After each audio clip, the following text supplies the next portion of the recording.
So you think that everything that happened was kosher? You know there's not one single bit of evidence, not one little tiny bit, to suggest anything done was wrong. You know that, but you keep asking me these questions. It's okay. You're doing what you have to do.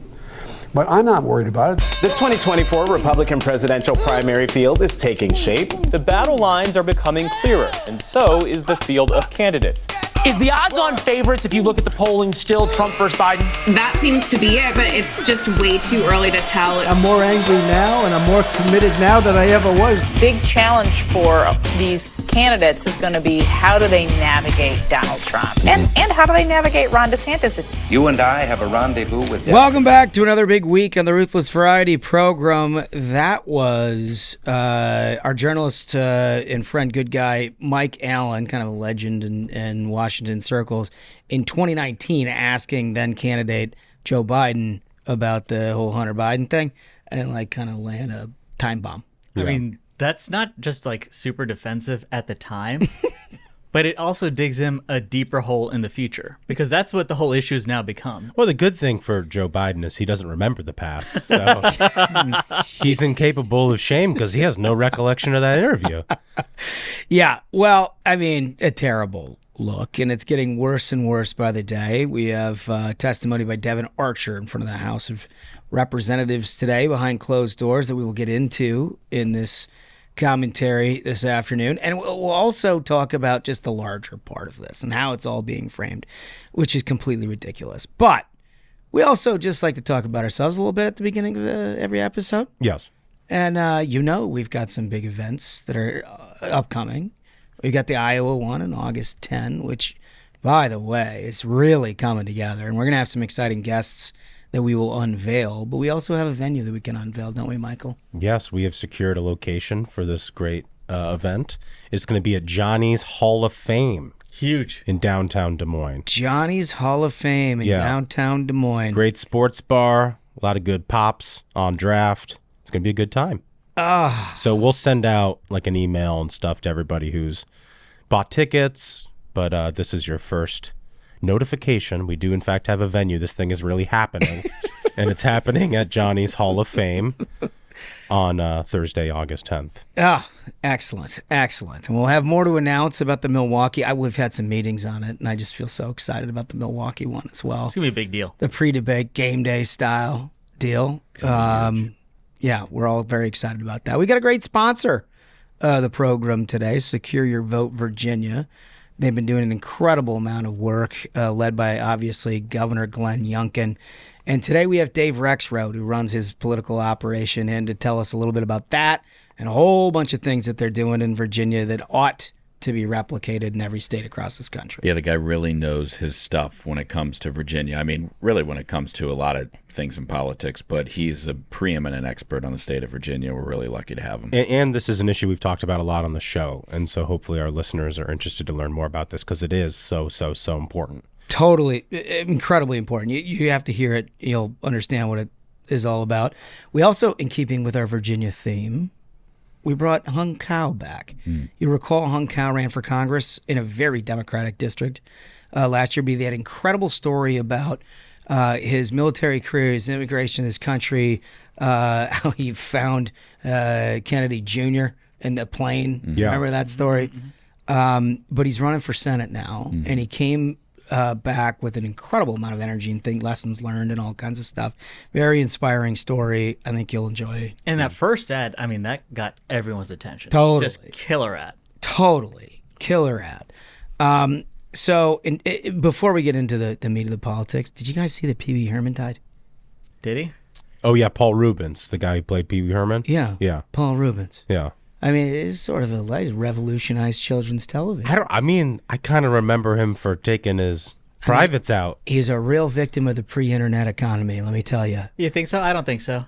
What do you mean you don't think so? I mean, what, the guy's a child entertainer, then you get arrested on something like that? Well, you know what he got arrested for? Some bad stuff. He went back in, like, this is hard for anybody who's like under 50 to understand. But at one point in America, they had adult theaters where people would go to watch porn. in public with other people. Like there were seats like a movie theater. So this is what you want in a child entertainer? Well, I'd say no. No, I'm not saying that. I'm not. I'd say this is a classic case of charges. He was not Well, locked up at the time. it's funny. It's funny you should say it's a classic case of charges because that's exactly what he got. Because Pee Wee Herman went into this theater, and at the time he was one of the most recognizable faces in American media. I mean, who could not recognize a guy in a great suit with the red bow tie and the haircut? I have to imagine he wasn't wearing that though when he was going in there. Oh, you don't think so? Maybe that's his not. thing. What you think he went out with glasses and a mustache? Maybe that was The his schnoz? thing. You think he wore the Pee Wee Herman getup when he went to the I don't know if porno he was, theater? but he was recognized. He was recognized. He didn't have the gray suit and the Yes. red bow tie. Yeah. Is that what you're saying? Correct. But I was always The red bicycle. like in retrospect, what did people think was going on in there? They were just taking in a matinee, Yeah. just like enjoying some hardcore porn in the theater. Well, he got locked up, and I think that was a good decision. I stand by that. Lock him up. Lock him up. You know what he was a precursor to, by the way, is Blippi. What? That's what he's a precursor to. His entire brand of child entertainment is what you see in Blippi. Wasn't Blippi a bad guy too? He should be locked up. I think. Blippi is younger. My kids are older. Than I think Blippi should be locked up. Why, your kids I've heard watch he's a bad Blippi, guy. Why are we going to besmirch the name of Blip? I think Because Blippi's a have you bad guy. seen it? He's done some things I've heard. I think he I- puts together some very educational content. You need to have more oversight of your kids' education. Okay. That is All outrageous. right. That is- Okay. first of all, that's Pee Wee Herman's. The guy that's eulogizing Pee Wee Herman. The I'm guy not who eulogizing anything. exposed himself. I said he was a victim of the pre-internet economy. Yep, I don't know. think Blippi should be I think locked up. Holmes gets charges first. Blippi gets locked up. 100% Blippi Duncan- gets locked up. A lot of these people, honestly. Duncan's the guy trying to dismiss it because he wasn't in costume. Let's just go to something else. Can we talk about something else? He didn't care that he was not in costume. No. If you're not showing up in the gray suit my and the God. red bow tie, We're like what are still you? talking about it. What are you doing, Pee Wee? All right, so I wanted to bring this up because this is just absolutely fascinating to me for so many, many, many reasons. USA Today, they've since changed their headline because a lot of us took some issue with it, but they didn't change the point of the story, and they still contain this word in the story. The original headline of a USA Today piece this weekend, I'm not making this up, I'm reading it word for word.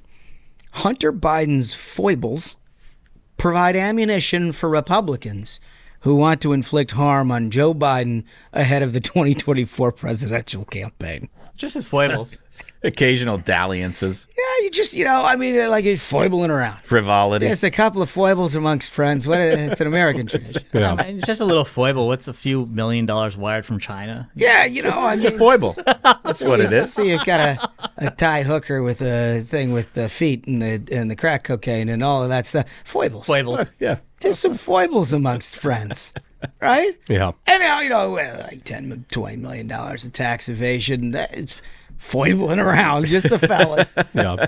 Foibling around. I mean, that's the thing is we've seen always that, the media is, we know they're on the side of Democrats, but the group who has remained true to Biden, I mean, they have absolute zero shame at this point, where it's becoming so apparent the level of corruption and indecency that was happening in this crew.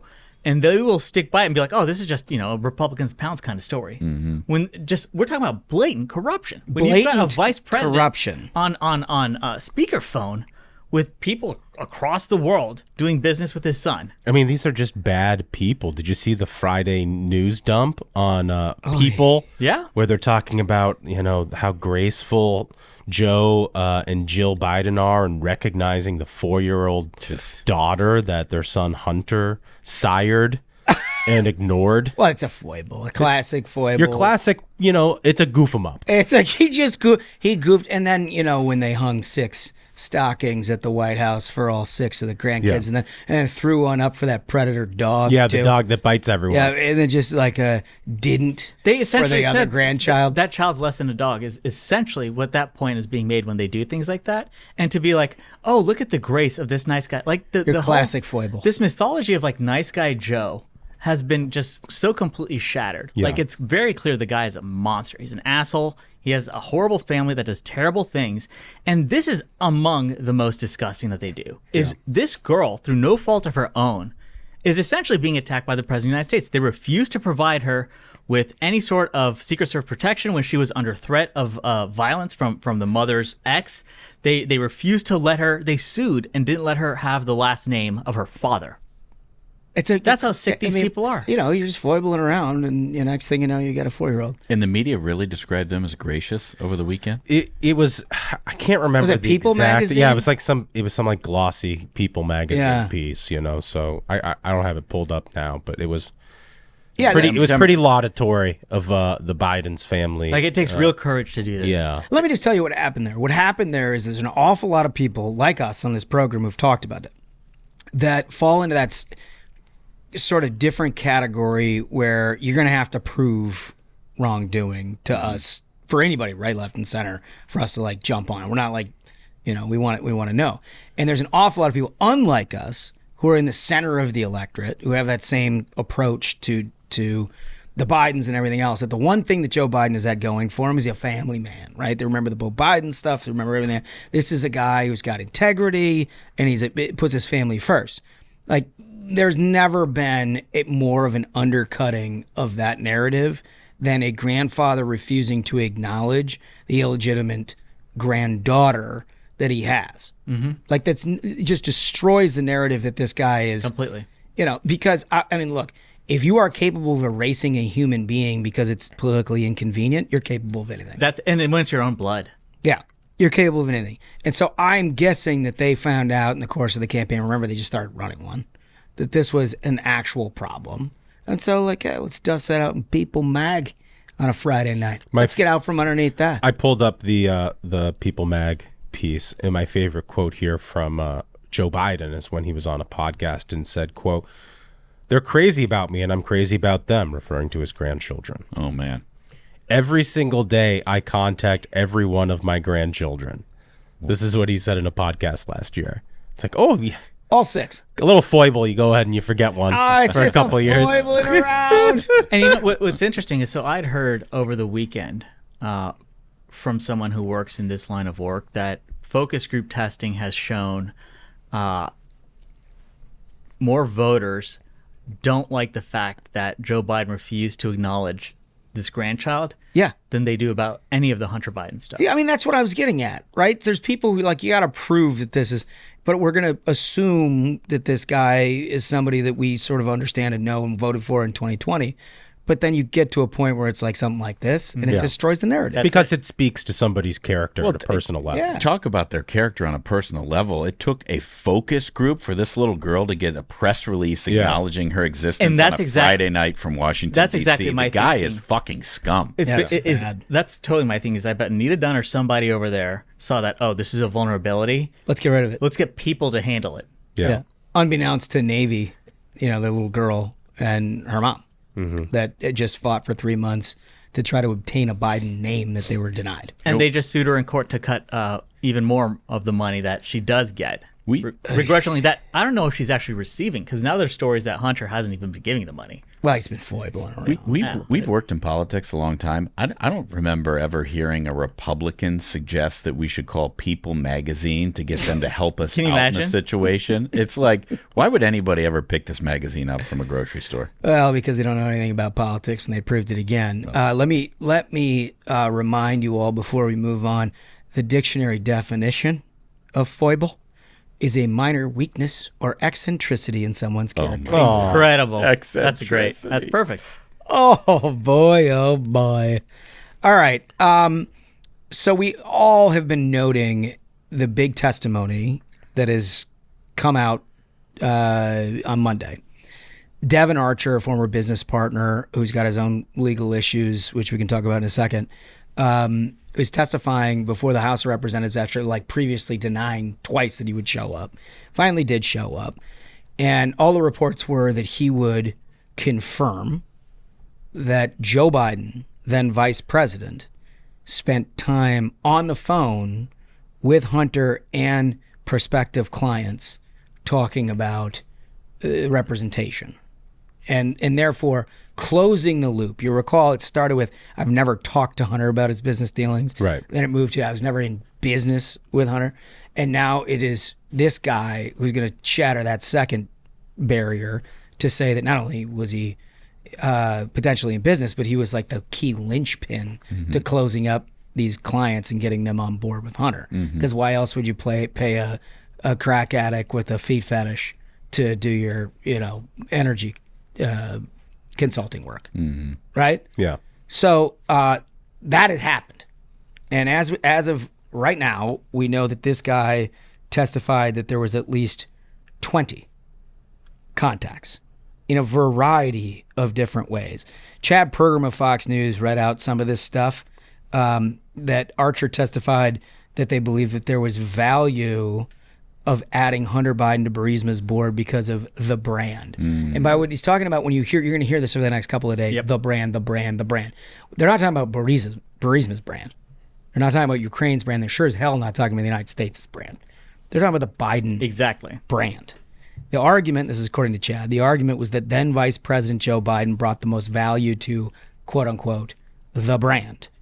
Archer also stated that Burisma would have gone under if not for, quote unquote, the brand. In December 2015, this dude who was an owner of Burisma and another executive of Burisma placed constant pressure on Hunter Biden to get help from D.C. regarding Ukrainian prosecutor Viktor Shokin. Shokin was investigating Burisma in corruption. Now, why do we remember all of that, fellas? You remember this? I remember this. We remember this because Joe Biden did a speech at the Council of Foreign Relations, I think it was in 2018, where he bragged openly about the fact that he was not going to release American aid to Ukraine unless he got them to commit to firing a corrupt prosecutor. Who was the corrupt prosecutor? His name was Viktor Shokin. Bingo. And Viktor Shokin's number one target was Burisma. Oh, okay. So just for those of you following at home and have a little tougher time following all of this, Hunter Biden obtained the client Burisma and sat on their board with compensation, sounds like in the millions. Yeah.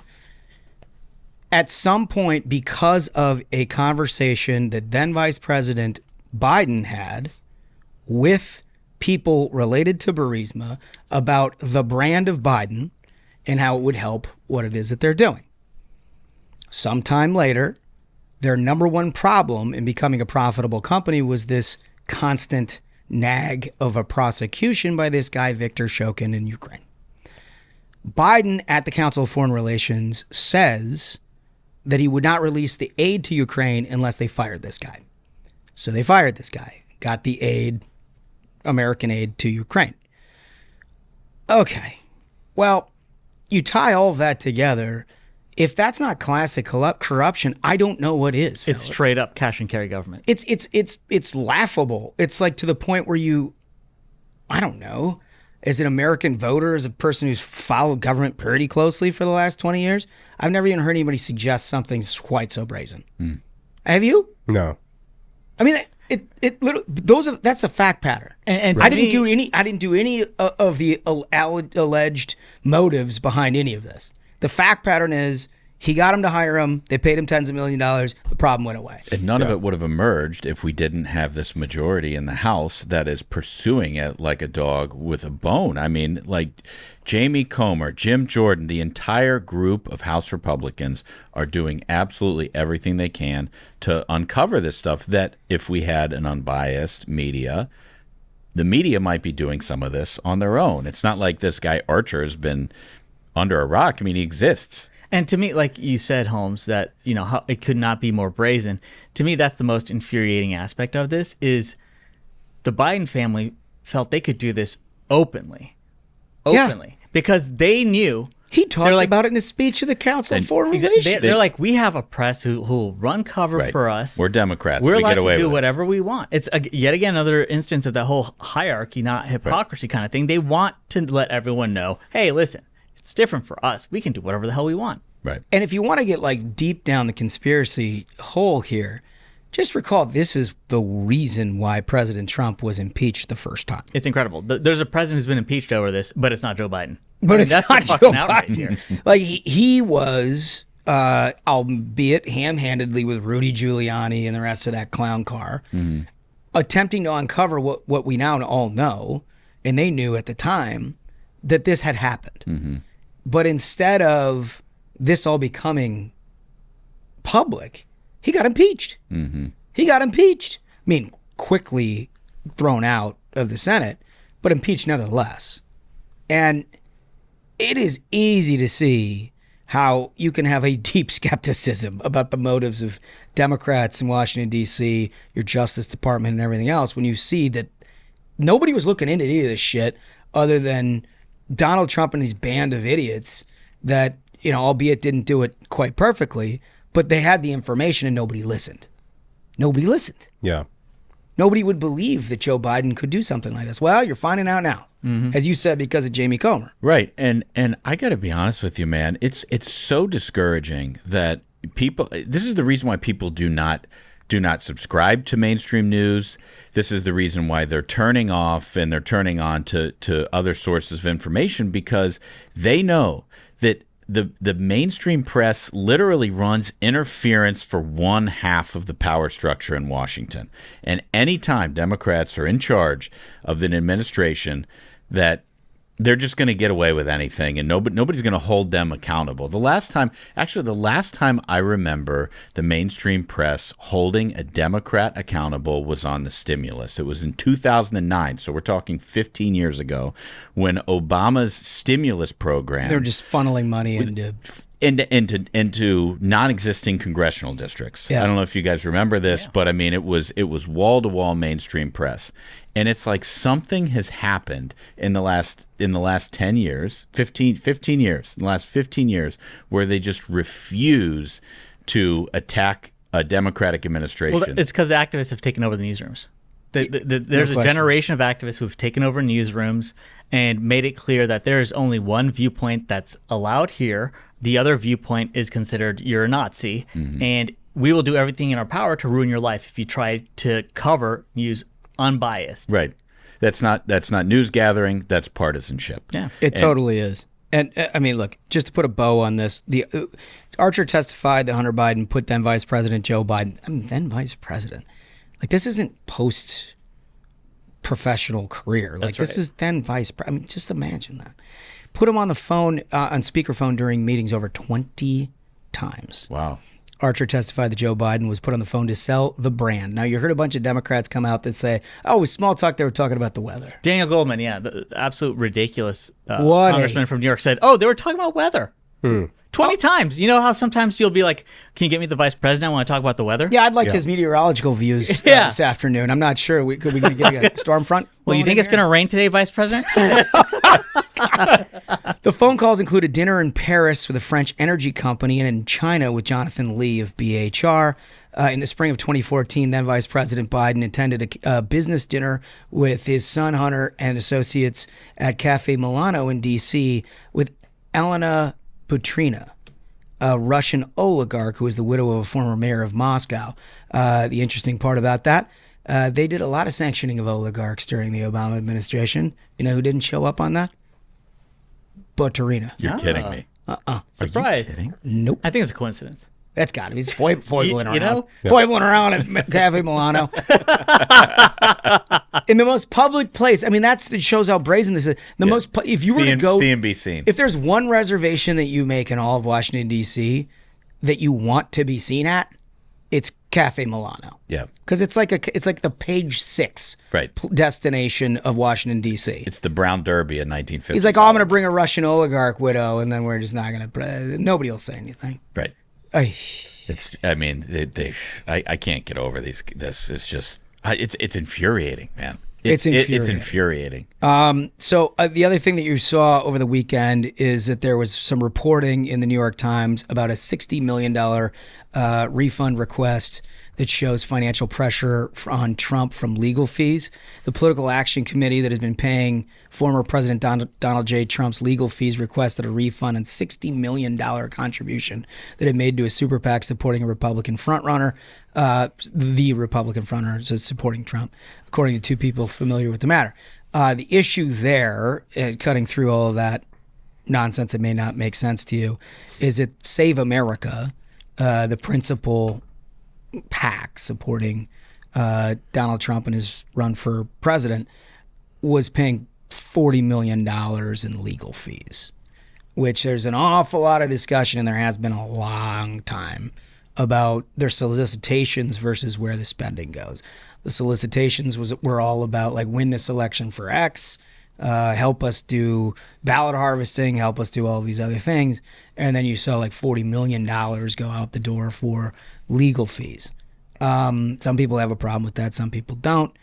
It seems noteworthy. It's very noteworthy. And I got to take a victory lap because I brought this up 2 weeks ago when we did the Brian Kemp episode. You sure did. And we were talking about DeSantis's burn rate, and people were getting nervous. He's spending too much money too fast, and a lot of that I think is legitimate criticism.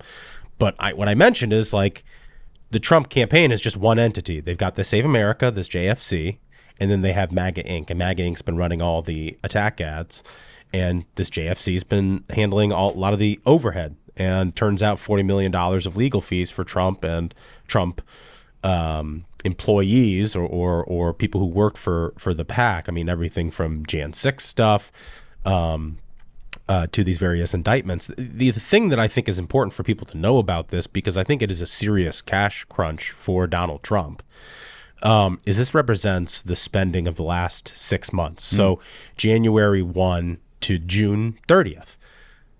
The Mar-a-Lago docks indictment was the beginning of June. Yeah. That's 1 month. That's before all that. Yeah. And we have to think, another indictment is coming.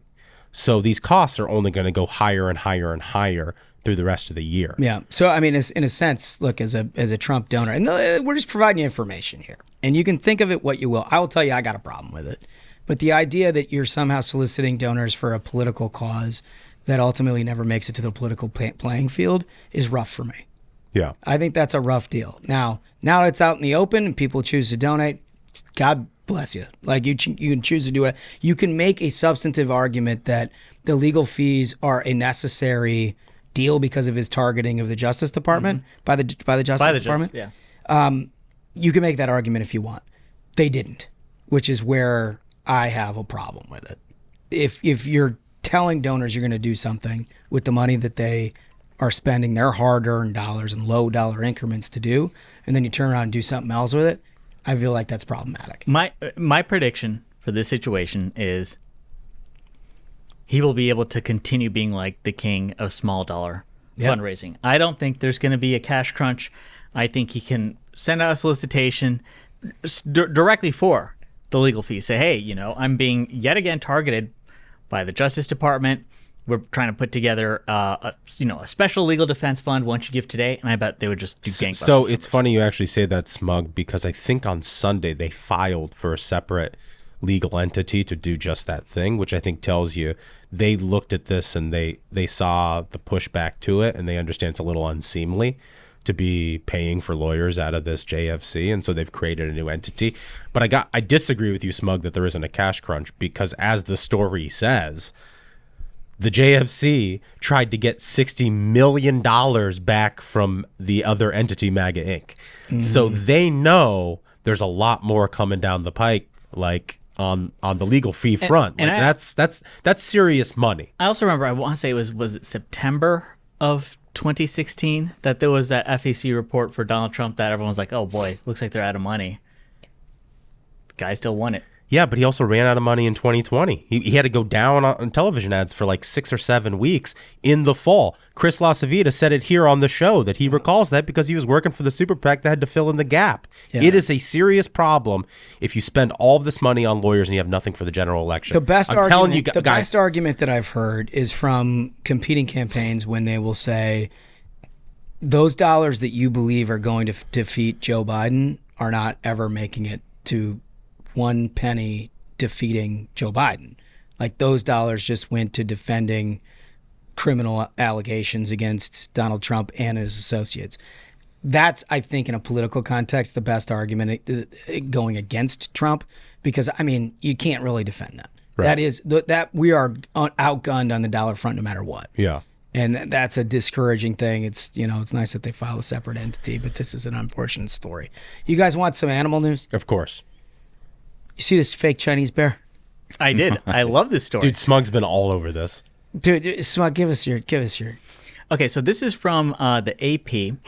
A zoo in eastern China is denying suggestions that some of its bears might be people in costumes after photos of the animals standing like humans circulated online. Folks who are watching on YouTube, take a look at these things. This is like, I think it's, if you look close enough, I think it's even wearing flip-flops, it looks like. It's incredible. For me, it's clearly it's the two-piece suit where the pants are all ruffled in the back at the ass. Yeah. It's like very clearly a human being and not a bear. So it looks just like ill-fitting jeans. Yeah. The pictures got to me, the patent leather paws that it's standing on got to me. But what really took the cake in my mind is the social media account. Did you read, and I quote, this is a post from the zoo's social media account, quote, "Some people think I stand like a person," said the post, written from the bear's point of view. "It seems you don't understand me very well." Yeah. I mean, sometimes a bear just looks like he got too big of a suit to wear that day. He just posted on social media. He's just standing up right by the fence.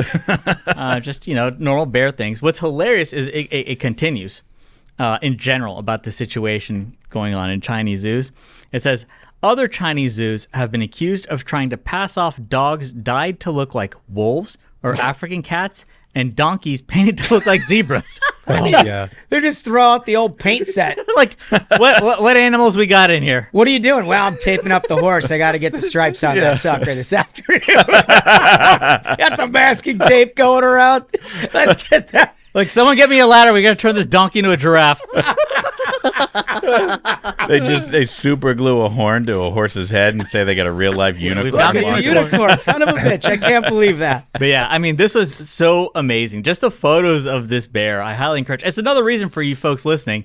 Check out the YouTube, because this image of this bear, I mean, it took me like an hour to stop laughing. Dude, it is unbelievable. I think we recognize that China is our number one geopolitical foe, but stuff like this, and I remember also like during the Olympics, remember when they were doing the Super G and then they like panned out and it's like a wasteland next to like a nuclear reactor.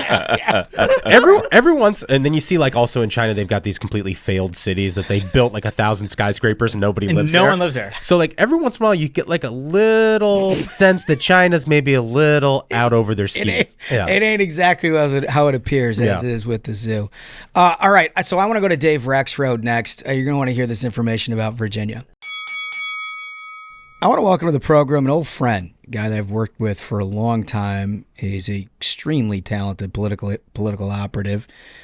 He's the man behind almost everything that you see regarding Glenn Youngkin these days, and we've seen a lot with Governor Youngkin. You recall the Secure Your Vote Virginia effort that we've talked a lot about on the program. That and a lot more we want to talk about with Dave Rexrode. Welcome to the program. Thanks for having me. Listen, pal, you're staying really busy. After 8 years of the RGA, I thought I'd take a little bit of a break. Yeah. Not the case. See the kids a little bit, maybe enjoy a little bit of a vacations. And now I am in the middle of what could be a $150 million state legislative fight in Virginia this year. Not exactly the vacation that my wife and kids had thought I'd be having after 8 years of the RGA. It seems like if anything, you ramped up the volume. Ramped up the volume, but I'm not having to. I just drive to Richmond now, as opposed to drive to Reagan and hop on a plane to some faraway state every week. Yeah, well, your RGA hat clearly off at this point. You get to focus on your great home of Virginia. But I want to start with the Secure Your Vote Virginia. We've talked a lot about it on the program. Obviously, a lot is needed for the Republican Party nationwide to try to figure out how to close those early vote gaps. Governor Youngkin stepped into the breach and had an incredible introduction to Virginia voters about the importance of getting their vote in the box. And you guys have made a big initiative out of this. We have. And look, the governor, as your listeners and viewers know, his background is in basketball. He went to Rice it's a big part of his life, and he views this as a basketball metaphor. And for too many years now, our party has basically been sitting on the bench. Tip-off has happened. Our players are sitting on the bench watching the Democrats run up and down the court making free baskets, uncontested baskets, and then we roll around and 2 minutes left and we're down to points and we get mad that we haven't been playing the game. Start bombing threes. Exactly, because we haven't played by the rules from the tip-off until the buzzer sounds. And so we wanted to take a different approach this year. Yeah. And we decided that we had to tell voters, you've got to get off the bench, you've got to get in the game, you have to participate. There are 4 ways to do that. We don't care which 4 ways you do, but you've got to trust that if you get your vote by mail, it's going to count. And so through the website, screwyourvotevirginia.com, you'll be able to track your ballot to make sure it's received, that it's processed, that it's counted. We're obviously pushing people to early vote because we can't, as a party, continue to try to make up for it just on Election Day. We lost too many races last year in 2022 because we didn't have that full operation across the country. And so we have to fix that this year. And it takes a lot of the subjectivity out of it, where you can focus your resources on groups who haven't voted, right? I mean, if you can check and track your ballot and know who's early voting, you're not just sort of blowing resources on a whole population that has already put their vote in a box. Exactly. And look, I mean, we're all fiscal conservatives. The more we can save and not have to send you 5 mail pieces and 15 text messages, that saves resources to put someplace else. And so from a fiscal side, it's a great advantage for us as well. Are you guys getting good feedback from Virginia voters on that? Look, so far, the signups to the website have exceeded what our expectations were. We've worked with all parts of our party to understand the process, to engage in it.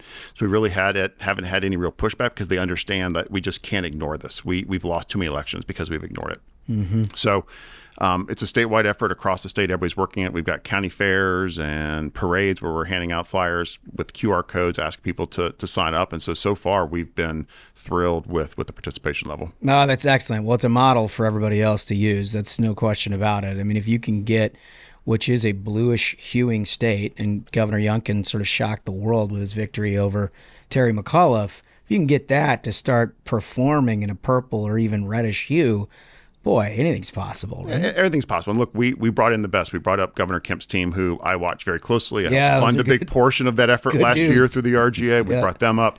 Obviously, my role at RGA, I saw 36 races last year. What worked, what didn't work. So we kind of put it all together, take it to the next step. And then look, once this election's over with, the governor wants to share it with everybody. This isn't something that's going to be proprietary. He wants every Republican across the country to see this is the path to do this. We've already talked to the RNC and kind of filled them in on what we're doing as they kind of build out their bank the vote effort. We're seeing some of the things that they're doing are very close to what we've already started running there, which is good to see. Great. And so we want everybody to see this as a program to execute as we prepare for 25, 24, 25, and obviously 26 as well. Yeah, I mean, look, one of the most impressive political sides of Governor Youngkin is what you just said. He's focused on the party building aspect of that, and that includes putting a good product on the field. And I know you all have been deeply involved in ensuring you're recruiting and then supporting candidates in a primary who can get the job done. Right. Which is important. Look, again, aspect. it goes back to what I said. The governor views this, he's a basketball guy.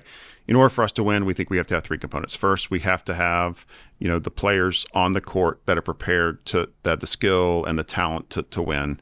We have to be able to play from tip-off to the buzzer, following the rules. And then we've got to have the crowd into the game. And so if we have all 3 of those aspects, then we've got a great opportunity to be successful. No, these aren't easy. This isn't. I mean, it's still Virginia. It's still Virginia, and these aren't, slam dunks. I mean, you're looking at in the Senate, we've got 7 seats. The governor won 3 of the 7. Our Republican congressional candidates lost all 7 last year. In the House, there are 10 toss-ups. The governor won 7 of them. Congressional Republicans lost all but 1 of them. And so, this is still a tough fight, but we've got the candidates we needed. As you mentioned, the governor, we weighed in on primaries. And you went 10-10, if I'm not mistaken. We went 10-10 because, look, if we don't have the right players on the court, you can't win. And we saw that a little bit in 2022. A little bit. It wasn't necessary the night we were all expecting. And I think a lot of that was, we didn't necessarily put our 5 stars onto the court. Yeah. And we got a couple of McDonald's All-Americans sitting on the bench. That's not great. It's not great. And so when we looked at these races this year, I'll use the Senate as a great example.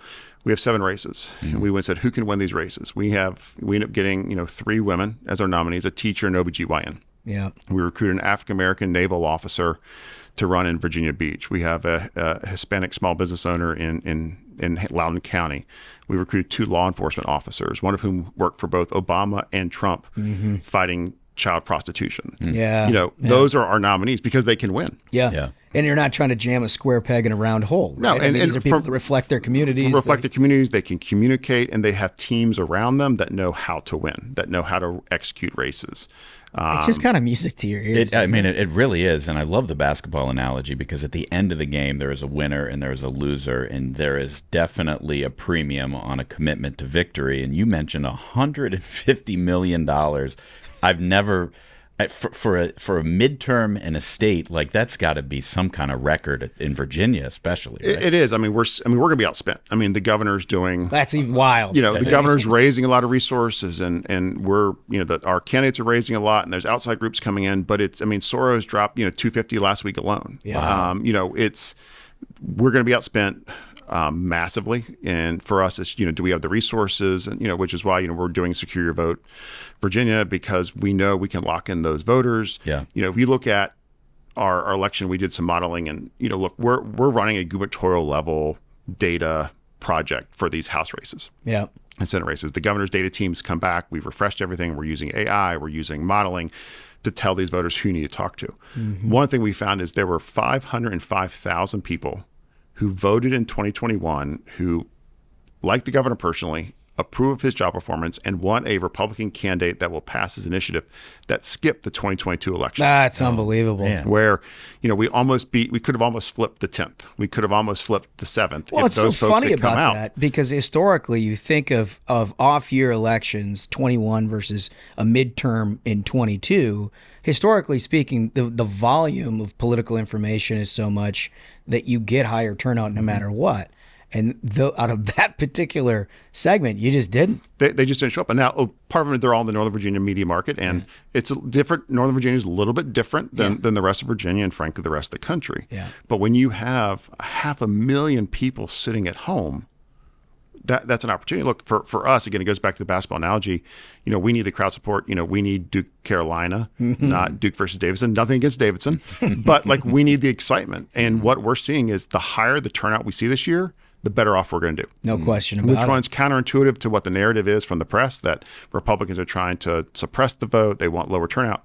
Yeah. The more people that vote, the better off we do. Amazing. And so we're trying to really drive that in all of our races. Yeah, a lot of that is, we've talked about this before too, is the shifting demos within the Republican Party, right? And the one thing that Youngkin has done just exceedingly well and never taken his eye off it is sewing together both your traditional Republican Party voter over the last 10, 15 years with new opportunity in rural and exurban Virginia. And we've seen a lot of Republican candidates across the country sort of shift into one and away from another. And he's had the appeal within the Northern Virginia suburban electorate that frankly didn't turn out for Republicans nationwide. But he also got that sort of traditional quote unquote MAGA base and put it all together. So that, I think that's what you're talking about, right? Is making sure you've got all of these folks together fighting under the same tent. Yeah, look, what's at stake is remarkable. And I think as we highlight really what the differences are, it highlights how important it is that we win. 3 things that we're talking about is the Democrats stopped the governor and Republicans in Richmond from doing. First, they want to pass a bill that if you are a drug dealer and you're distributing fentanyl and somebody dies, you should potentially be charged with murder. Yeah. And Democrats said, no, we're going to protect the drug dealers. Outrageous. There's just rough. How is that even? How is that? But that was their talking point on it. Second, we said, look, if you are a minor and your minor has access to TikTok or some of these other technologies out there, they shouldn't be able to capture a minor's information and sell it to anybody they want without restrictions. Right. Democrats said, nope, we're gonna stand with big tech. You can take their data, you can sell it to whomever, whatever website to source it, you can do it. Or third, I mean, the most egregious one is when Democrats had complete control, they've decided to tie our environmental policies to what comes out of Sacramento and San Francisco. It's just wild. And so they passed a law that we tried to repeal that says in a few years, you can no longer buy a gas-powered car or truck in Virginia. The only option will be electric vehicles. And that Californians get to dictate our energy policy in Virginia. We tried to repeal it, and the Democrats said, nope, we're going to let Californians determine our economic interests. Just I mean, that's what's rocks, at stake. Loaded rocks into their backpack and they're dragging it around. I mean, Yeah. is just, those are three unbelievable issues. And then the other issue that Youngkin has talked about eloquently, and I think is, arguably a huge part of why he was elected in the first place, is education and making sure that people understand that a Republican governor has got positions that stand in stark contrast to what we've seen out of the Democrats that were highlighted through COVID and everything else. Look, I mean, for so long, too many candidates in our party just wouldn't touch the education issue. They were afraid of it, and the governor leaned in and said, we can all agree we want higher academic standards for our kids. We all believe we need the best teachers possible, but there has to be some accountability. There has to allow parents to be involved. I think, Terry said the quiet part out loud, but that's what they believe. And now you see some of the backtracking on this where, the teachers unions are saying, oh, well, we really wanted the students back in school. No, you didn't. No, you didn't. I mean, Virginia kids were out for almost a year and a half. Yeah. And that's learning loss that it's going to be tough to make up. I mean, that's a generational shift. And now they're trying to come back and say, no, we wanted them back right away. No. I mean, it's hilarious nonsense. And so to the governor, I mean, he said, we're going to tackle this issue head on. It's a way for us to win voters over because it's the right issue. It's getting parents involved in their kids' education. We saw that loud, and we're seeing it. And frankly, it's the number 2 or 3 issue in all of our target districts because parents are, for the first time when they were home, they actually got to see what their kids were learning through Zoom. Yeah. And it wasn't what they thought their kids were learning. And so they've become much more engaged, which is a good thing. Yeah. Well, here's one of the things I just love about Youngkin and the work that you're doing, Rexrode, on this is, if for a lot of people across the country may not realize, you get one term as a governor, one consecutive term. So you get your 4 years. And not surprisingly, an awful lot of his predecessors start looking around. A couple years in, they're not as focused on what it is that they ran for, and they start sort of entertaining other offers. Youngkin, despite the fact that everybody nationwide is constantly talking about him as a presidential candidate or this or that, you're doing what you're doing, focusing on the job he was elected to, trying to get reinforcements so he can have a productive final couple years of his term. And that ain't easy when you've got all the atmospherics and noise going around. It is. I mean, he's been laser focused on this. You're the first person that's ever said to me that that people are trying to recruit him to do something else. That's news to me. Isn't that something? That's something. Yeah. No, I get zero inquiries. None at all. But no, he has been laser focused that this is what his priority is. I mean, that's when he reached out to me after I left the RGA, he's like, look, I want you to come down and focus on these House Senate races because I did it a decade ago for Bob McDonnell. Yeah. He's like, how'd you flip the Senate and gain seats in the House a decade ago? So I just have a lot more technology now than we had a decade ago. He's like, this is our focus. This is all I'm focusing on. And yes, I mean, the media inquiries are quite often, but I mean, a couple weeks ago or last week, you obviously had Governor DeSantis and Tim Scott at the Iowa State Fair, and the governor's down at the Salem Fair, working with candidates. And you've got, Governor Haley and Governor Christie doing town halls in New Hampshire, and Governor, Youngkin's doing Parents Matter town halls in Prince William and Fairfax and Loudoun. Yeah. He is solely focused on Virginia because, to your point, in early 2021 when he was running for governor, I'm from Virginia. I know the state, and I met with all the candidates. Said the good news is, the ED of the RJ is from Virginia. The bad news is, I'm from Virginia. You're not going to be able to BS me on whether or not you can win this race or not. And at that point, look, Virginia had not elected a Republican statewide. No, you could see why you'd be skeptical. Yeah, very skeptical. The last statewide win was in 2009. Yeah. This is a state that has just not only gone blue, but hard Deep. blue. Yeah. And that in the matter of, 2 years, we could have, the governor, lieutenant governor, attorney general, Republican House, Republican Senate, and have gained seats among our congressional delegation heading into 2024 where, we may have one targeted congressional race open and the opportunity to potentially flip our entire congressional delegation in a matter of 3 years. I mean, that's a lot of improvement in a state that, hasn't been a battleground really since 2012. It really is, and it doesn't just happen by fiat. I mean, you guys have worked for it little by little, year after year, and just like we were talking about, we talked a lot about the state races, but you just mentioned on the federal side, next year with the midterm, there's a chance to maybe make a pickup for Republicans in this Abigail Spanberger district. How do you handicap that race? Look, it's a pure toss-up district, and if you look at our maps this year, within that district are 2 targeted state Senate races and 3.5 targeted House races. And so you're gonna get a lot of data out of it. We're getting a lot of data out of it. Everything's going back into the EcoStream. So everything we collect is going to be back into the RNC system, and it'll be available for all of our candidates, for the next few years. But you're going to be able to see on the ground the ground forces that's going to be built up by these candidates, because we're investing in door knocking and phone banking and volunteer recruitment. And so you're going to have built up a very large and active army in, Prince William and Stafford, where, those have been struggling areas for us in recent years. And so I think heading into that, there'll obviously be a primary. I don't think we'll get out of it quite as clearly as we did in House races this year. But I think it's a phenomenal pickup opportunity for us. And again, that's another seat that we can certainly use to increase our margin in the House, but have an impact. And I think Abigail Spanberger is looking at running in 2025. That's obviously not something we need to focus on until we get through Election Day 2023. Right. But if we can flip that seat, it does kind of ding her a little bit as we do head into that 2025 election cycle. Look, this is what party building looks like and sounds like, right? So for those of you across the country, not in Virginia, these are the questions you ask governors and you ask senators and people who have responsibility of party building around them. Are they doing these things? Because it does take an incredible amount of commitment in addition to governing. And we've seen so many states just sort of drop the ball on this. Yet some states, what you're doing in Virginia is just blows my mind. Awesome.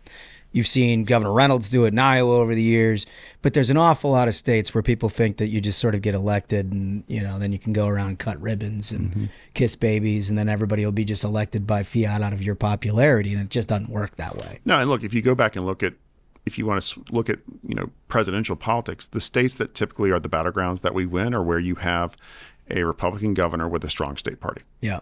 That's 100% right. And because at the end of the day, it's that state parties are really an apparatus of the governor, and their ability to turn out voters and build enthusiasm and excitement has a major impact when it comes to the federal races as well. No, it's just I can't say enough good things about all of this.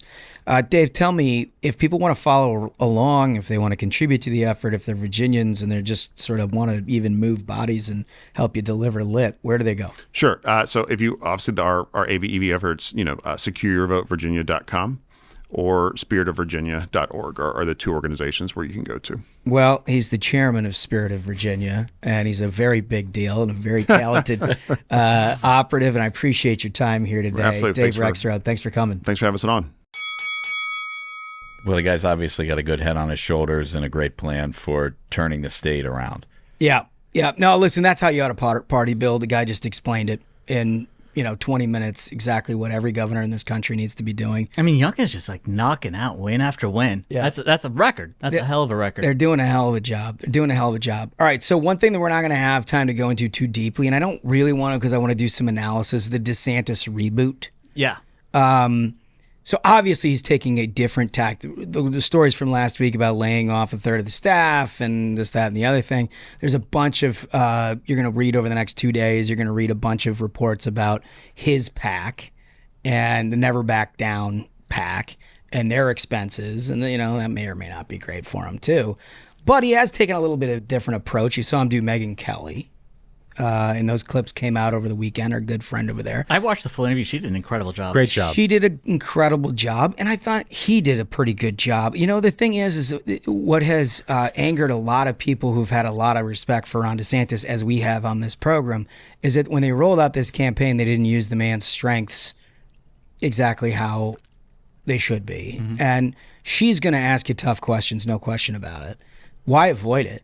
Because the guy can handle that stuff. And dealing with a pressure of tough questions when you have answers, it only helps a candidate like Ron DeSantis. Like, putting him in front of kids with snow cones and shit like that, I guess you got to do it.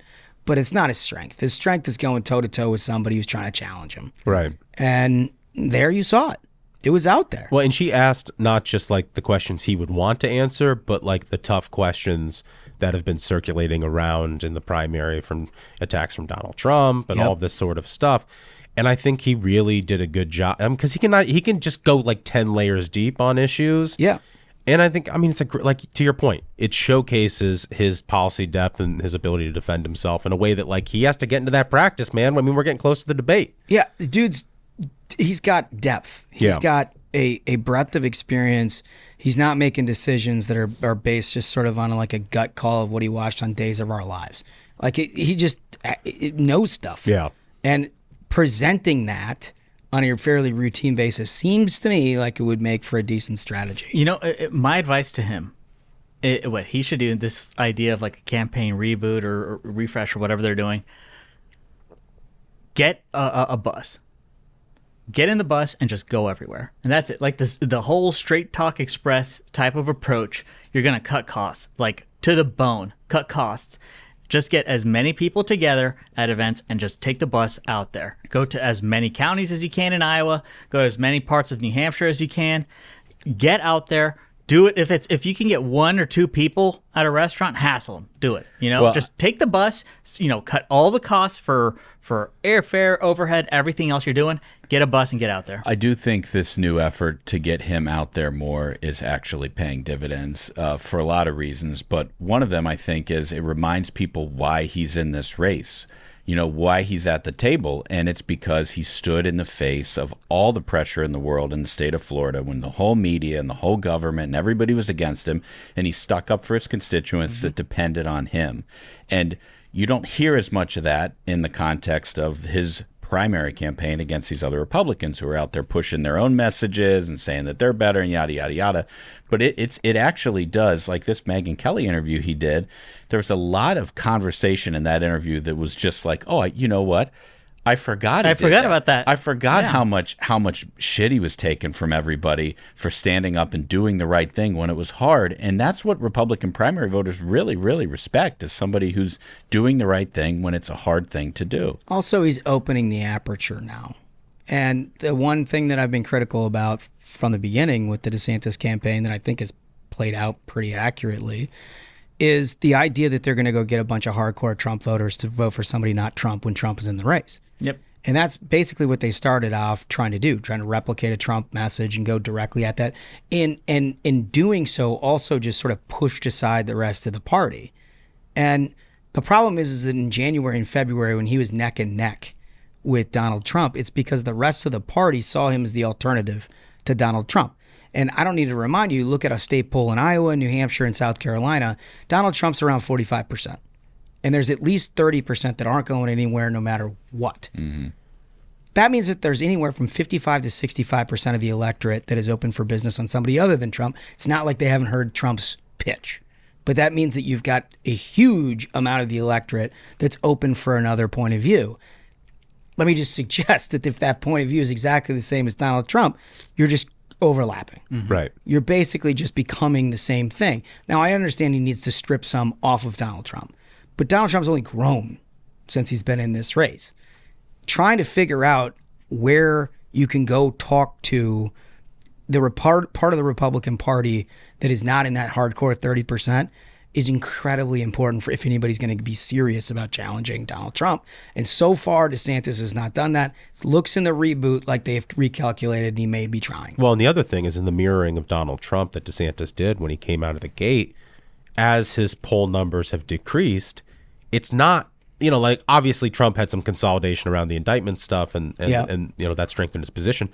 But it also, like, what 8 out of DeSantis went to Nikki Haley, it went to Tim Scott, it went to, they just scattered to the wind. Right. Rather than accepting the premise that Ron DeSantis had set out that this is a two-man race. Right. In the 2-3 weeks after he rolled out his campaign, everybody was like, I'm not sure it is. Yeah. And they went in several different places. But the polling is interesting on this, though, because, like, there is a majority now, at least from that New York Times poll that had just some really interesting crosstabs. There is a majority of Republican primary voters who would like another candidate, not Donald Trump. To your point of like, there is a 30%, maybe you get it to 40, 45%. And that's a national poll. Yeah, but the interesting thing also is like, even half of the people today who say they are voting for Donald Trump are still open to other candidates. They're not just only Trump. Yeah, that's interesting. It's just, it's just very hard because we're just addicts for the stuff and reading all these polls to think like this is the way things are.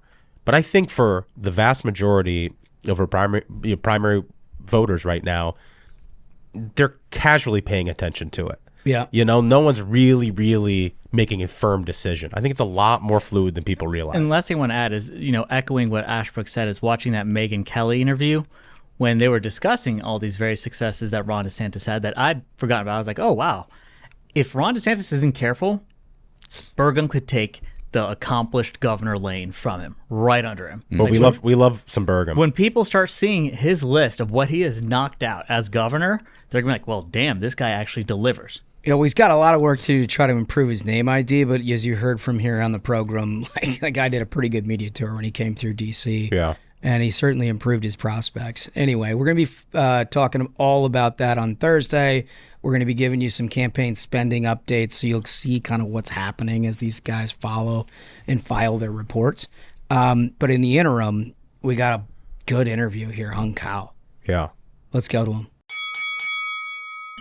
I want to welcome to the program one of our favorite old guests. Guy just did a bang-up job in his last interview here. He was running for Congress at the time. He's a retired Navy captain who's now a Senate candidate, Hung Kao. Welcome to the program. No, thank you so much for having me. I love this setup. I mean, at least I'm not facing you guys like Hunter Biden will be with the other people. Just right off the top with the Hunter Biden blast. Came ready to play. Liz, for those of the audience who made a grave error in not listening to your first interview on this program, your background's pretty amazing. Let's get a little overview. Well, for it's the normal, typical background. It's not right? the normal, typical background. Born in Vietnam, raised in Africa. I didn't learn English till I was 12 when we moved back here. I went to Thomas Jefferson High School for Science and Technology, the first class to graduate from there. I went to the United States Naval Academy. I got my master's in physics from Naval Postgraduate School. Then I went to Harvard, MIT for fellowships. But, I paid back this just country. bouncing around, Harvard, MIT. But that's a typical, background for everybody. Just couldn't figure out what I wanted to do, No. Serving your country, getting the most prestigious degrees, all those things. No and problem. I started when I was 12, by the way. Amazing. Now, listen, you've got an incredible story. I think the last time you were here, actually, you gave us the Kennedy recovery mission that you were on. You kind of led that operation, did you not? Yeah, it was the operations officer on the USS Grasp. So I was the one in charge of doing the entire search. And then at the end, we had burned out all of our divers, because it's surface decompression, so you can't dive for another 24 hours. And so I was the last clean diver, and they came up and was like, "Sir, you got to suit up." I'm like, "You got to be kidding me, right? I haven't slept in 3 days. Surely there's some safety things for this." They're like, "No, you got to go down." And you found the plane. Yes. It was an incredible story, which immediately we thought of you, and we'll get into the politics in a second, but we immediately thought of you when we had a couple of months ago that submersible that imploded looking for the Titanic. I imagine you were a pretty hot commodity. People want to know your opinion on that. Yeah, they want to know what the recovery process was. They're like, that's 12,000 feet. The deepest our DSRVs, which is deep submerged rescue vehicles, can go is 2,000 feet. Oh, wow. But past 1,000, they don't want to open the hatch because there's no way to reseal it. I said, I'm sorry, there's just no way to recover these guys, and save their lives. I mean, we can recover the bodies and everything, but we can't recover them intact. We can't. It's implosion. I mean, at that depth. I mean, just think at 1,000 feet. If we dove to 1,000 feet, it takes 11 days to decompress and come back up. Yeah, 11 days in the chamber to recompress. I mean, it's dark down there, and that's another thing. You can't see anything. Yeah. Right. So when we do these missions, everything's recorded because it's top secret, and things bump you. Things bump you, and you're like. And you can't say, "Oh my gosh!" Well, you freak out. So then the guys watching from the monitors will tell you, "Clear."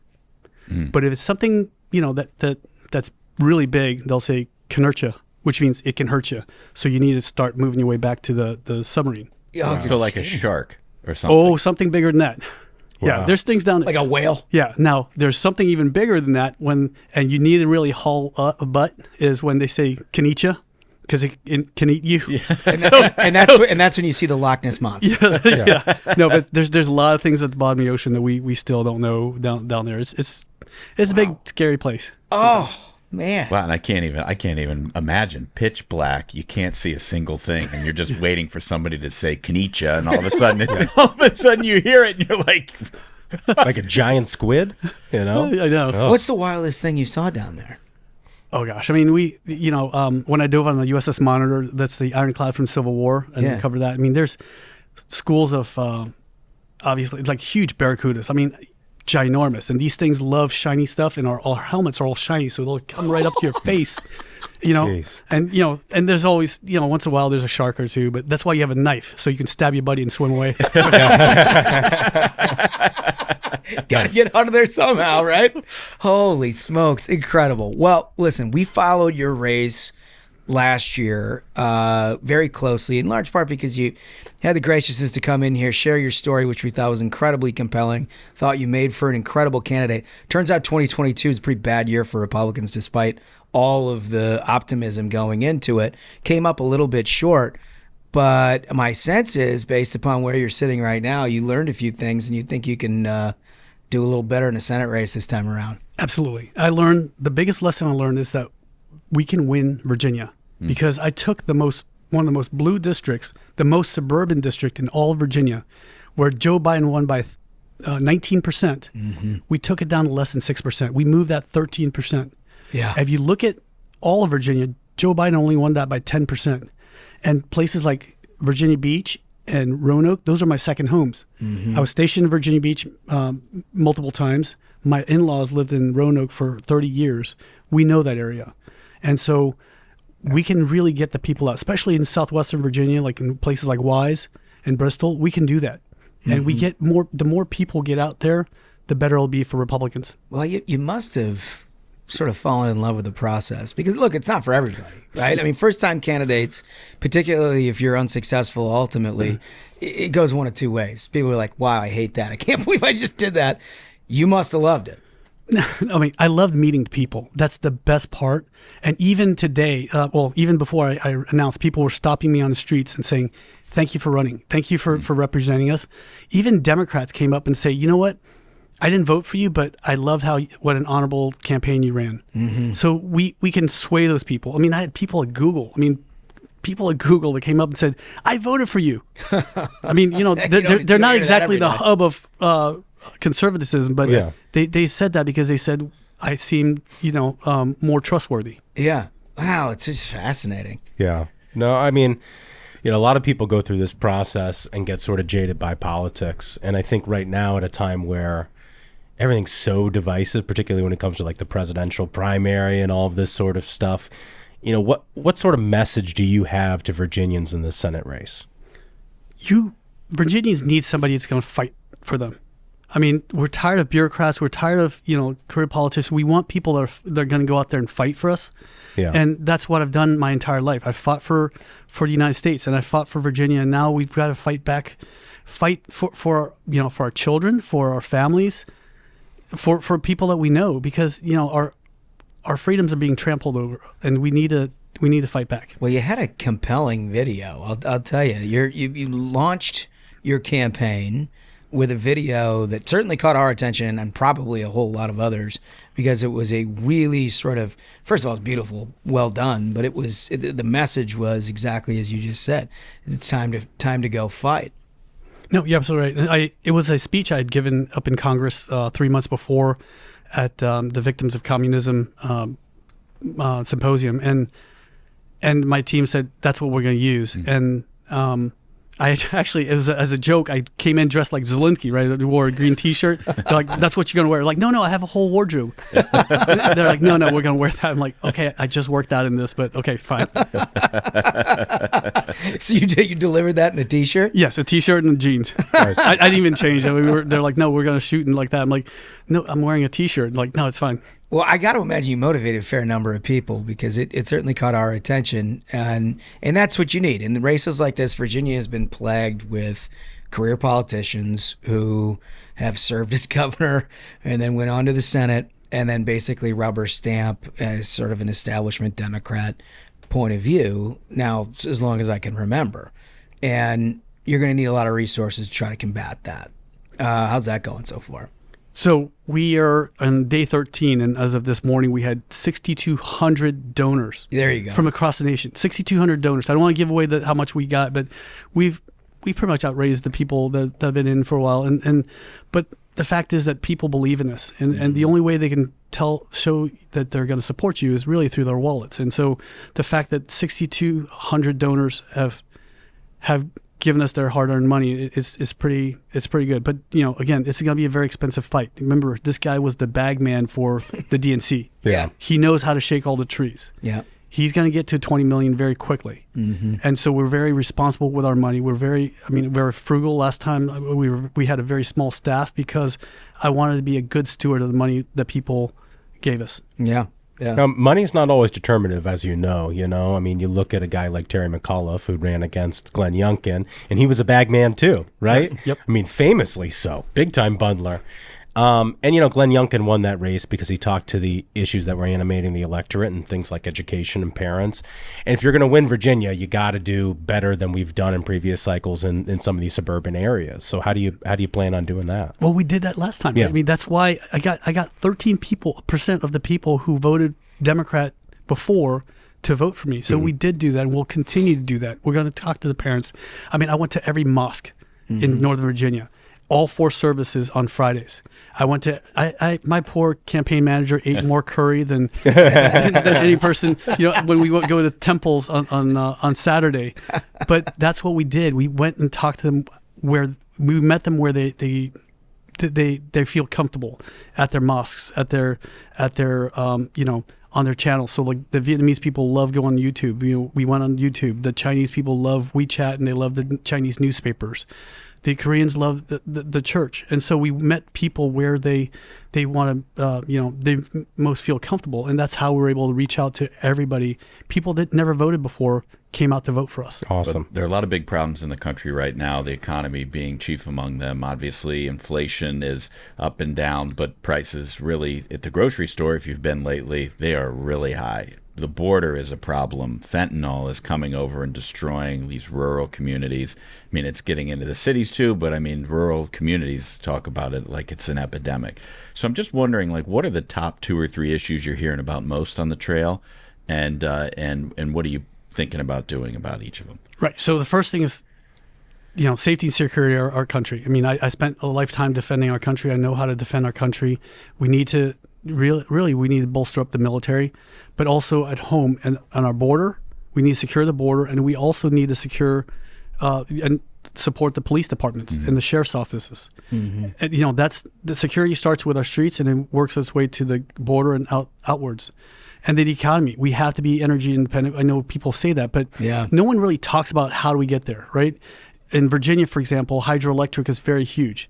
Also, nuclear power. We need to, and I'll nerd out for a second here. Because, no, please do. Let's go. Yeah. So, everybody hears nuclear and they're so scared. But the thing is that nuclear is extremely efficient and safe, especially if you, instead of uranium, because when we first came up with nuclear power, we went with one source, which is uranium, because you can use it, either for weapons or for nuclear power plants. But we can go with thorium, right? Thorium, we put a plutonium plug in there. It can never go supercritical because as it gets too hot, it pops out the plutonium plug and it's no longer fissile. And so you can do it safely. But people hear nuclear and they get scared. We've been using it safely in the Navy for 75 years. With that, there takes a lot of water to cool it. And when you cool it, then they can evaporate it in a 4-stage distiller. Now you have unlimited water source. I want this guy running the Department of Energy. Don't wish that. But imagine California without a drought. Like, imagine California without a drought. You can, but they don't want to do that. So let's be energy independent. And not only that, we can export energy. And then if we export energy to, say, Mexico, then we control the border, because then we can say, look, I'm going to cut off your power if you don't secure this border. guess what they're going to do? They're going to secure the border. Yeah. Right. And then finally, education. Education is the only pathway out of poverty. And it's not just, send everybody to college. We can do vocational schools. I mean, I homeschool my kids, so I know I can teach them all the basics between 8 and 12. Imagine if they go down to Norfolk and learn how to be a pipe fitter, how to be a welder. Yeah. Right, and work in the shipyard. Now we're keeping them away from gangs. They're working from noon to 6, learning a trade, bringing them some money for their family, take them down Roanoke, work on the railway. Up here, we have the data centers. We have industry. Virginia can be really the richest state in the union because we have so many resources.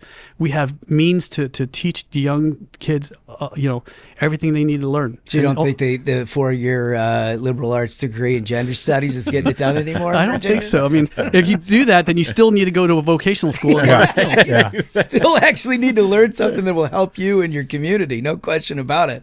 So I assume that what you're doing is traveling all over hell and gone, meeting people and going outside of the district that you'd already campaigned in and introducing yourself. Absolutely, yeah. So we're like yesterday we were down in Richmond at the NASCAR. It doesn't get American how NASCAR. was that? It was great. I mean, did you go to the race? Yes. Nice. We were down by the pits too, watching, and then we're standing by Chris Buescher, where he ended up winning. That's his first win of the season. It's great. So it's amazing to be down there with. Was that your first NASCAR race? No, I've gotten a couple of races, but it was really the first time I've done. NASCAR guy? No, I've been to a couple of them, but because my one of my roommates from the academy, his family owned a car a long time ago up in Long Island, so I went to a couple of races. But really, I've never been to the pits like this. Yeah, that's amazing. It's loud, right? Yes. Yeah. Oh, yeah. I couldn't. To speak to someone, you had to scream in their ear, and they scream back, and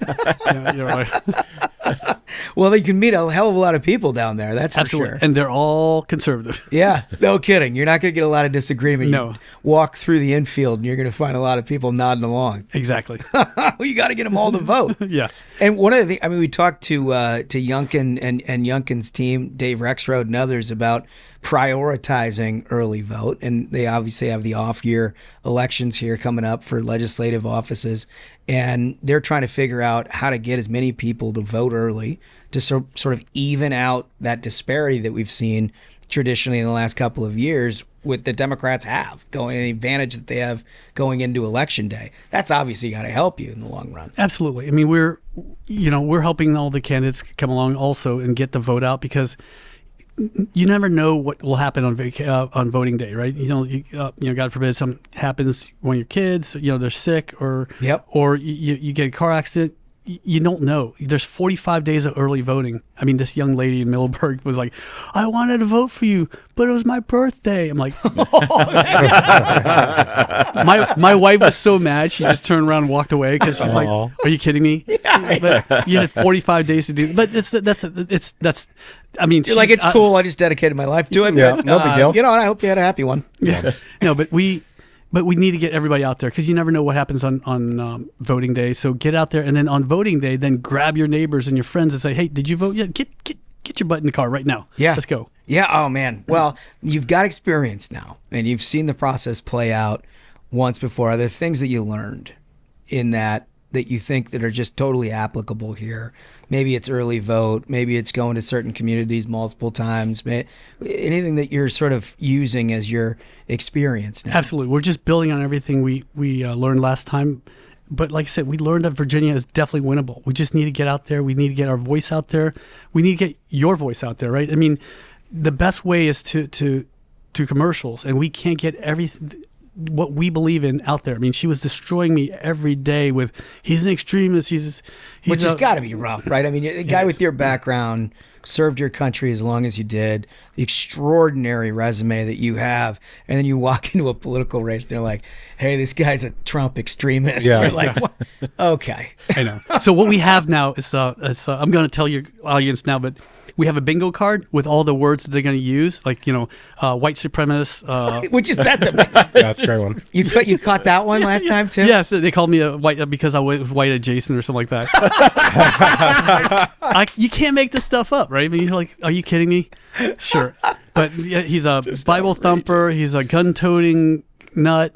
He's a, what else do we call it? Threat to democracy. That's always the best. Oh, yeah. So yeah. we have this bingo card. You definitely led insurrections. No question about that. I mean, Jesus, it's like amazing that anybody buys any of that stuff. I know, but they do. Some people, like, they even called, some people in my company called the, my boss and go, why are we hiring an extremist? And he's like, do you even know him? Wow. Yeah. So it's just it makes you sick. But we'll make a game out of this, right? So bingo card, like every time when they do it, you knock it off, and whoever fills in the bingo card first will get a prize. See, that's the kind of attitude you got to have. Because, I mean, look, in this line of work, particularly in a Senate race, which I've argued, other than a presidential, there is no amount of scrutiny that you get more than that, more amount of money that's spent doing that.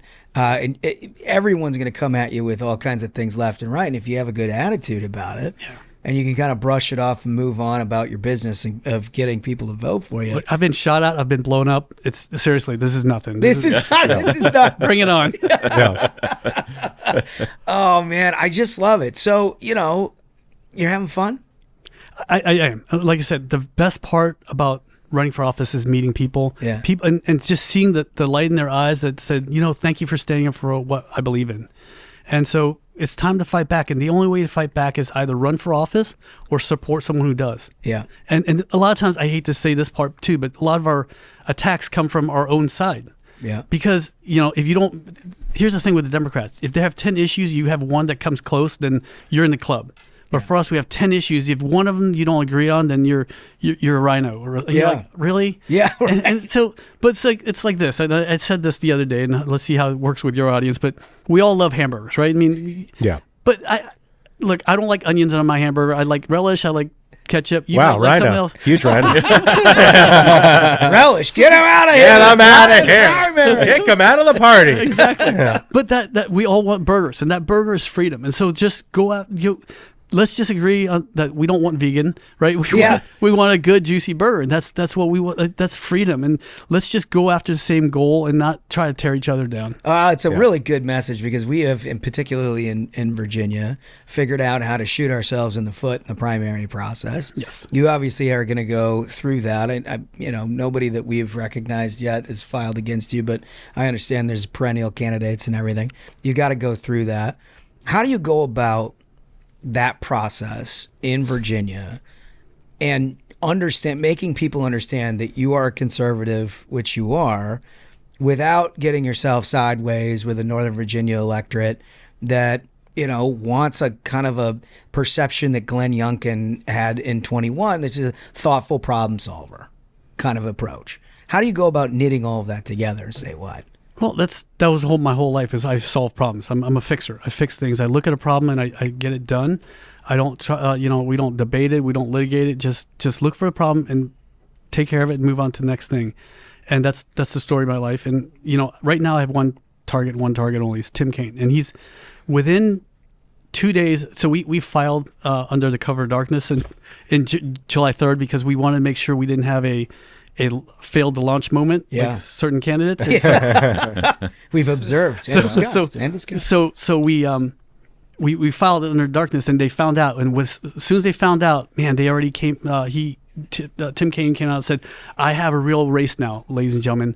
And then as soon as I announced, 12 hours later, man, the emails started going out. We have an NRC picked, right-wing MAGA, again, white supremacist, the whole thing, right? Yeah. Anti-democracy guy. It's like, oh my goodness. Preposterous. But they went out, and that's all he's been fundraising on, is running against me. And so I'm obviously his only target because he understands that I can take him down. And so that's my only target right now. I don't, we're all running in the same direction. That's what happened last time. I had 11 candidates against me in the congressional race, and we won by more than 20% because I was not running against them. I was running in the same direction. I just crossed the line before they did. That's a really good way of putting it. Look, we've got this problem in Senate races all over the country, but we also learn a little something along the way. And for you, I think, to get super competitive in this race, obviously you've got to win the primary, got to put yourself in position to win. You're going to need help from outside too, because Democrats have an enormous war chest through super PACs and their committee and whatnot, where they outspend Republicans relatively significantly.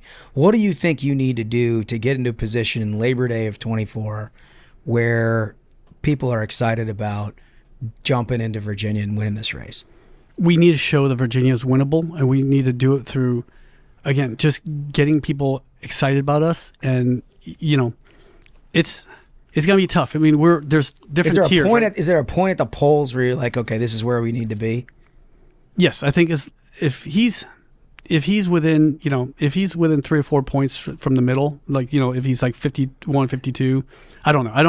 I'm not an analyst, but I'm telling you that right now that I don't want to move the tiers up too much, right? Because you've got the different tiers. You got hey, you can kill somebody and you're going to win this race, right? That's the 6th tier. The 5th tier is like, hey, you can cure cancer or you'll never win this. Yeah. But then the 4th, 3rd, and 2nd, 1st tier, like 1st tier being Montana, West Virginia. Yeah. He's done his homework too. So we don't want to move up to that tier too fast, because then the Democrats will come in. No, the Democrats will come in with their money. Let them spend money in the other places and then creep up at the last minute where we'll have help from the outside. Yeah. When they start seeing, just like last time, we were, they said there's no way for this guy to win, but then we were on the news. We were like, hey, if Hunkow is the bellwether, if he wins, then there'll be a red wave. And so, but at least we got the attention we needed, and now it's going to be better. I'm telling you right now, we're in a good position, and that's why Tim Kaine's so scared. If people want to help your campaign, where do they go? To hungforvirginia.com. Again, last time I said something off color, like hotasiandudes.com, but don't do that. Especially not at work. Don't do that at work. It's HUNG. You gotta be careful with that Google search. Yeah, it's HUNG4VA.com, and and again, just read up on this. But what I'm asking your audience is get everybody just $5. That's all we need is just get, because then we can really get that base out there. Because look, times are hard for everyone. You said it yourself. Your inflation is all-time high, right? And the interest rates are higher than they were in 22 years. Our country's falling apart. We're getting invaded in the southern border. Mm-hmm. Everybody's hurting. I mean, groceries. I went with my wife. I'm like, I got 5 kids. I'm like, okay, can we trade one of them out? Or yeah. No, but it's expensive, and so you can't ask, hey, give me $10,000. You can't. Well, you can't do that. But you can't ask for. I think that if we get $5 per person, I think it's going to be good. And I'm telling you right now, the Vietnamese community is very strong behind me right now. I would be the first Vietnamese American to be elected to the U.S. Senate. Wow! And inaugurate on the 50th anniversary of Fall Cycle. Wow! That's the American dream coming full circle, right? Totally. So they're really proud of the fact that they have somebody that understands their struggles and what we came here. We came here with nothing. We didn't ask for anything from this country, just an opportunity. We didn't ask for you to, nobody to pull us up by the bootstraps or anything. We did ourselves, and we have doctors, engineers. We have everything under the sun that we were able to get from this country, and I definitely benefit from it. That's why I paid back with 25 years, fighting for a country in Iraq, Afghanistan, and Somalia. Well, you are literally the dictionary definition of an American patriot and somebody whose American dream is alive and well and continues to be, your white supremacy notwithstanding. Yeah, exactly. Of course. I think you should hit him up with your animal question. Okay. Well, we do have one. So you were on here before, and we asked you the 3 questions. Yes. So now we have one more. Okay. We do have one more. We've become something of an animal fighting podcast. You've probably heard about this, and so we have just a basic question of what is the biggest animal that you think you could take on mano a mano? So it depends, right? It depends because it's the motivation. If it's that animal's coming up against my kids, yeah. Oh, there you go. Then I'm taking. I don't care if it's a bear. I don't care if it's T-Rex, right? I will be the biggest honey badger out there, and I will take it down because it's the motivation, and that's why I'm running for office, because they are coming after our kids. They're coming after our families. They're coming after our Constitution. And if we don't fight now, what are we going to leave our children? Yeah. So bring it on. Like I think if it's a rhino, T-Rex. Yeah. T-Rex, yeah. Or I think the answer is a T-Rex. Maybe a rhino, there you go. Maybe a T-Rex. And then you could nibble on the vestigial limbs. Yeah, well, they're small arms. But that's just dad strength. That's science. That's just dad strength. Listen, Hunkow, we can't thank you enough for coming back in here. Give us your website one more time. It's hung4va.com. So HUNG4VA.com. Oh, he's going to need the help of an awful lot of us, but he's in it for the right reasons, and you make a hell of a senator. Thanks for coming in. And sir. I brought you guys a little something. Uh-oh. Just, yeah. Oh, wow. I know how you. What do we have here? I know how you love the nectar of the gods. So what a gentleman! Well, right after our own heart with this. Double oaked Woodford. Hey, well, it's nice of you to do it at the end of the interview, so we didn't get into it too early. Exactly. You never know what's coming out. If we do this a little it gets all sorts of crazy questions. You got to get your message in there, and it was well played. Thank you very much, Thank you so much, Cow, ladies and gentlemen. I mean, the guy's the American dream. Yeah. And, we could only be so lucky as to have somebody like that serving the United States Senate who's doing it for the right reasons, who inspires others like him to become more involved in the process, because he's a really good dude, and I hope that campaign catches on. Think about the opportunity to be the first Vietnamese United States senator sworn in on the anniversary of the fall of Saigon. Yeah. I had no idea those two dates were aligned. That's absolutely incredible. Totally incredible. Absolutely amazing. There's definitely got to be something that's got to motivate you to get out there and work every day. Completely. Completely. Well, he's doing a nice job, and we'll keep up with that campaign as well. I think we did it, fellas. I think so. Absolute banger of an episode. Gentlemen, thank you again to Hung Kao. Thank you so much to Dave Rexrode. And thank you to our listeners. Remember, if you have not yet, subscribe on YouTube. So, until next time, minions, keep the faith, hold the line, and own the libs. We'll see you on Thursday. Stay ruthless.